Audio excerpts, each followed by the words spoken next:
I'm Sharon Betters, and you are listening to the Daily Treasure podcast produced by Mark Inc. Ministries, and I am so glad that you have joined us for our journey to Easter with the women of the resurrection. Today's devotional is called A Spirit of Gentleness, and today's treasure is from Galatians 6, verses 1 through 5.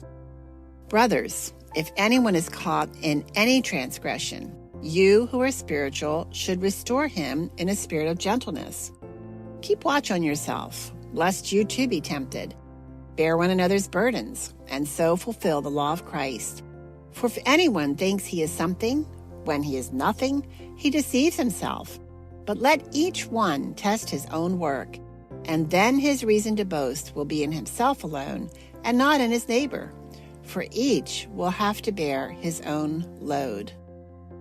Throughout these devotionals, we have watched Jesus interact with sinners. In his religious culture, sinners and those considered unclean were cast off and avoided. We saw this with the woman who had the issue of blood. She had to yell, "Unclean, unclean," whenever in public. People reacted to her with disdain because if they touched her, they would have to go through a rigorous cleansing process. Lepers, too, had to cry out, "Unclean, unclean," for fear others would be infected with leprosy. Religious leaders so focused on keeping themselves outwardly pure contrast with Jesus, who, instead of turning away from the touch of sinners, turned toward them, embracing each one. The women of Easter reflect this tender response of Jesus to sinners. Though unclean when they met him, he welcomed each one and offered the cleansing miracle of forgiveness.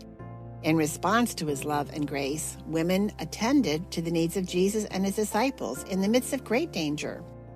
Over the next 2 days, we will finish our time with Mary of Magdala, the woman cleansed by Jesus of numerous evil spirits. Mary's relationship to Jesus perfectly exemplifies his view not only of women, but of anyone considered unclean by culture or religious leaders. Think of those you avoid, or maybe avoided when you were younger. Instead of seeing each one through the heart of Jesus, you saw only their sin.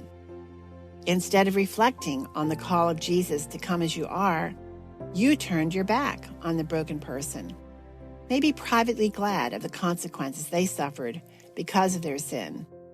Maybe you privately thought they deserve what they're getting. Sometimes I think we have lost the battle for morality in our country, the United States. We struggle with condemnation of the sinful choices of those surrounding us, perhaps in our own families. Maybe this is the time Jesus calls us to open our hearts and arms to them. It's such a hard place, isn't it? Yet the Apostle Paul cuts through our confusion in Galatians 6:1. If anyone is caught in any transgression, you who are spiritual should restore him in a spirit of gentleness.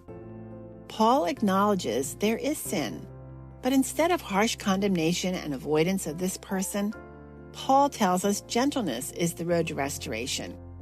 We must ask ourselves if our judgmental spirit stems from our own inadequate view of the undeserved mercy and love God extends to us.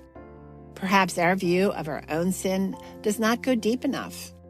Jesus' response to Mary Magdalene must cause us to stop and examine our own responses to those difficult people.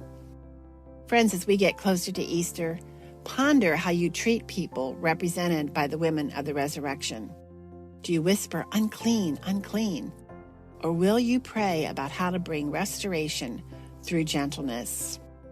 Oh, Father, thank you for Easter and the resurrection power that enables us to see our own sinfulness. Who are we to judge or condemn?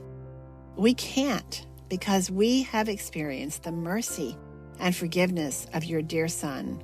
Thank you again for Easter. Friends, thanks so much for joining us for the Daily Treasure podcast. Our goal at Mark Inc. Ministries is to help one another walk by faith wherever God has placed us. And we know that it's only through digging into the Word of God that we are equipped and directed by our Father in heaven. So I would encourage you to check out the preaching and teaching of my husband, Chuck.